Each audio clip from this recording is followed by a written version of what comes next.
C'est une campagne qui va débuter vers le 20 octobre, donc en deux volets, un volet professionnel et un volet grand public. Donc sur l'aspect grand public, c'est un nouveau film, le film que nous vous avons présenté, que nous allons diffuser sur les différentes chaînes métropolitaines, que ce soit TF1, France Télévisions, les chaînes satellitaires, et également une grosse campagne d'affichage sur Paris et sur différentes régions de France, où bien entendu nous vantons les mérites de la destination des îles de Guadeloupe.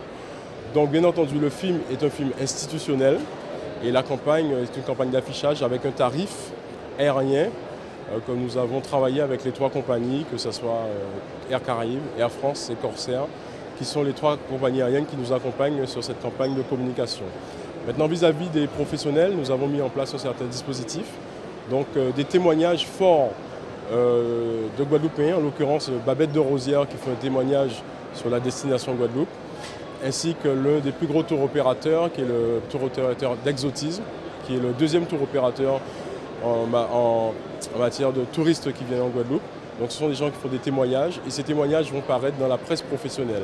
Nous avons un archipel qui a des atouts, que l'économie de la Guadeloupe dépend vraiment en grande partie de cette activité touristique, de dire aux Guadeloupéens, tous ensemble, qu'à un moment donné, il faut qu'on sache le dire, qu'on oublie nos différences, on oublie nos problèmes et on permet à ces familles, parce qu'il y en a beaucoup qui vivent de l'activité touristique. Je le disais tout à l'heure à un de vos confrères, ce ne sont pas seulement les hôteliers, parce qu'on imagine quand on parle de tourisme, mais les hôteliers, les restaurateurs, les gros comme on dit d'habitude, mais il y a tant de petits métiers. Emplois directs et indirects, bien évidemment. Ceux qui vendent par exemple sur le marché les fruits, j'ai fait un petit clin d'œil à une dame qui est à la danse et qui est, je dirais, un des atouts peut-être premiers pour vanter, qui n'hésite pas à sacrifier qui un pastèque, qui un melon, de façon à faire goûter. Ça aussi, ça participe de l'activité touristique, la vente des cocos, le sorbet, les fleurs, les ananas que l'on vend sur le bord du chemin. Tout cela participe de l'activité touristique et de l'économie. Mais quand on parle d'atouts de la Guadeloupe, on ne parle pas des hébergements, on parle des atouts naturels, toutes les activités que nous pouvons faire en Guadeloupe, la facilité de découvrir les îles de Guadeloupe et de rappeler que la Guadeloupe est un archipel, ce qui n'est pas le cas à d'autres îles qui nous entourent. Donc c'est sur cet accent fort que nous avons mis. Et les différents agents de voyage qui sont venus en éductour chez nous, nous les avons mis en contact direct avec la population guadeloupéenne.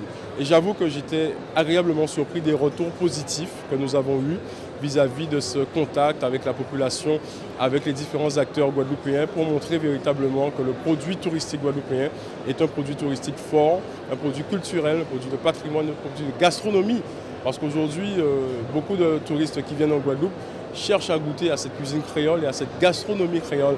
Et je pense que c'est un atout fort. Et nous sommes en train de faire de gros ateliers, on appelle ça des ateliers de chefs, où avant la fin de l'année, nous allons former 300 agents de voyage et nous allons également parler énormément de cette gastronomie guadeloupéenne. La Guadeloupe a un plus. Et le plus, l'Ilienne que je suis, la Marie-Galantaise que je suis, est fière de le dire, entre Marie-Galante, qui n'est pas la Désirade, qui n'est pas terre de haut, terre de bas, les deux autres grandes îles de la Guadeloupe, la Grande Terre et la Basse Terre, je crois que nous avons tant d'atouts, tant de choses à faire valoir que nous ne pouvons dire que nous disons en permanence que nous avons beaucoup plus de chances que les autres. Mais au-delà de cette configuration, je dirais, normale, environnementale, nous avons les hommes. Et nous avons une qualité d'accueil, nous avons cette diversité de population, cette diversité aussi au niveau du patrimoine culinaire. Je crois que nous avons beaucoup de choses à faire valoir et à proposer à ceux qui ont envie de venir découvrir cette Caraïbe.